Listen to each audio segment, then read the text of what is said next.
नमस्कार दोस्तों, रेलवे की पाठशाला में आपका स्वागत है। दोस्तों, आप में से बहुत सारे साथी मेरे से पूछते रहते हैं कि आरआरसी जयपुर की सेकंड डीवी कब आएगी या बाकी जोन की सेकंड डीवी लिस्ट कब आएगी। तो आज की इस वीडियो में मैं आपको आरआरसी जयपुर की तो ऑफिशियल इन्फॉर्मेशन आपके साथ शेयर करने वाला हूँ।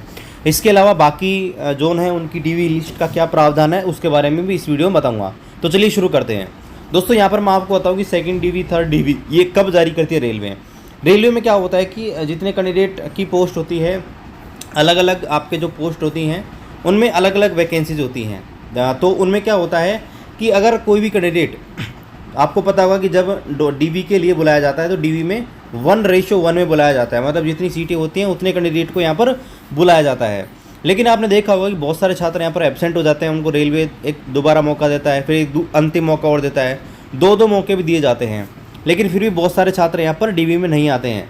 इसके अलावा बहुत सारे छात्र यहाँ पर मेडिकल में अनफिट हो जाते हैं और मेडिकल में अनफिट होने के कारण वो किसी पर्टिकुलर पोस्ट के लिए एलिजिबल नहीं होते हैं। इसके अलावा दोस्तों यहाँ पर एक और रीज़न होता है, बहुत सारे छात्र जो होते हैं ज्वाइन करने के बाद रिजाइन देके चले जाते हैं। तो ऐसे में ये सारे जो मामले हैं, एक साल के अंदर अगर कैंडिडेट यहाँ पर ज्वाइन करके चला जाता है तो ये सारे जो मामले ना दोस्तों, इनको यहाँ पर भरा जाता है बाद में नए कैंडिडेट के द्वारा, क्योंकि सीटें तो वैकेंट है। तो ऐसे में ये वैकेंसी में शॉर्टफॉल हुआ है उसको सेकंड डीवी थर्ड डीवी से भरा जाता है। और ये चांस है कि हर आरआरसी अपनी सेकंड डीवी थर्ड डीवी यहाँ पर निकाले, क्योंकि ऐसे कैंडिडेट कहीं ऐसा तो है नहीं कि भी 100 के 100% कैंडिडेट यहाँ पर ज्वाइन करने को मिले। कहीं ना कहीं ऐसे 2, 5, 10 कैंडिडेट तो मिलेंगे और कई जगह तो हज़ारों में कैंडिडेट होते हैं जो दोस्तों यहाँ पर जॉब छोड़ जाते हैं या डीवी में एब्सेंट हो जाते हैं या बहुत सारे कारण होते हैं। तो यहाँ पर देखिए, उत्तर पश्चिम रेलवे की तरफ से यहाँ पर ये अपडेट है मंडल कार्यालय अजमेर का। ध्यान रखना, ये सिर्फ एक डिवीज़न का है, सिर्फ और सिर्फ अजमेर डिवीज़न का है। ये मैं आपको डेटा दिखा रहा हूँ। तो यहाँ पर देखिए, महाप्रबंधक को इन्होंने लिखा है उत्तर पश्चिम रेलवे को लेटर, और लेटर किस विषय में देखिए, पे मैट्रिक्स लेवल 1 की विभिन्न कोटियों में नॉन टर्न अप रहे कैंडिडेट के एवज में रिप्लेसमेंट पैनल मांग के क्रम में। यानी जो लेवल 1 की भर्ती है उसमें नॉन टर्न अप का मतलब क्या होता है भाई, जो डीवी में नहीं पहुंचे, मेडिकल में वो हो गए।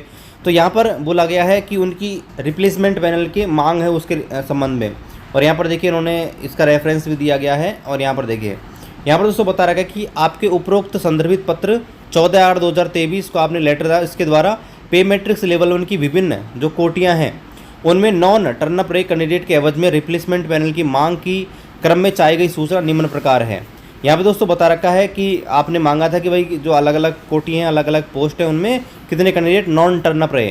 तो यहाँ पर बता रखा है कि कुछ जो आपके पोस्ट है उनकी हम आपको जानकारी साझा कर रहे हैं। बाकी कई पोस्ट ऐसी हैं जिनमें यहाँ पर बता रखा है कि हमने कैंडिडेट को सेकंड और अंतिम स्मरण पत्र भी दे दिया गया है। मतलब है ये क्या कि बहुत सारे कैंडिडेट ज्वाइन करने नहीं आ रहे, तो उनको क्या कहता है, रेलवे एक दोबारा मौका और देता है कि भाई आप आइए, आप ज्वाइन कीजिए।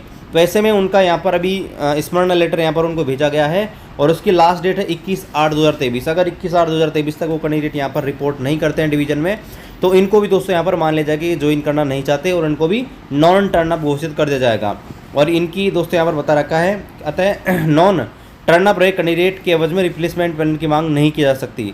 ठीक है, अब यहाँ पर देखिए, यहाँ पर दोस्तों बता रखा है, यहाँ पर 3 जो पोस्ट है इनका डेटा इन्होंने शेयर किया है। जैसे ट्रैक मेंटेनर की बात करें तो ट्रैक मेंटेनर में दोस्तों आप देखेंगे यूआर के 14 कैंडिडेट, एससी के 1, एसटी का 2, ओबीसी के 4 और ईडब्ल्यूएस के 3 कैंडिडेट दोस्तों यहाँ पर छोड़ के चले गए हैं या फिर डीवी मेडिकल में एब्सेंट हो गए।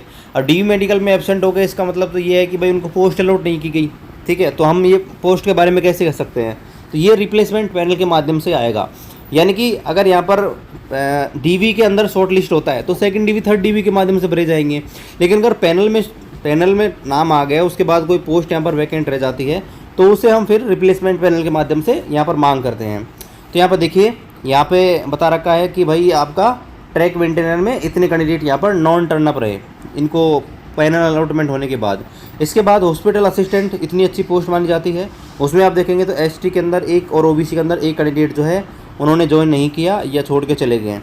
यहाँ पर इन्होंने बताया कि रिप्लेसमेंट पैनल की आवश्यकता है नहीं, तो इन्होंने हॉस्पिटल असिस्टेंट के लिए मना किया कि हॉस्पिटल असिस्टेंट में नॉट रिक्वायर्ड। ठीक है, और इसके बाद यहाँ पर सहायक टेलीकॉम यानी कि एसएनटी की जो पोस्ट है उसमें 2 हैं, टेलीकॉम और सिग्नल की। तो यहाँ पर टेलीकॉम के बारे में बता रखा है कि यहाँ पर एक जो कैंडिडेट है एससी का, वो यहाँ पर नॉन टर्नअप रहा। तो टोटल नंबर बता रखा है कि 14 कैंडिडेट यूआर के, एससी के 2, एसटी के 3 और ओबीसी के 5 और 3 ईडब्ल्यूएस के। टोटल हम समराइज करें 14, 2, 16 और 3 19 और 5 24 38 27 कैंडिडेट यहाँ पर हैं जो सिर्फ अजमेर डिवीज़न के हैं, और ये केवल 3 ही पोस्ट आपके सामने हैं। आप सोचिए अगर पूरी की पूरी 17 की 17 पोस्ट का डेटा आ जाएगा तो ये संख्या 200 सैकड़ों में हो सकती है।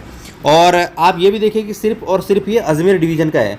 आरआरसी जयपुर के अंदर 4 डिवीज़न है और 4 डिवीज़न का अलग अलग डेटा अभी आना बाकी है।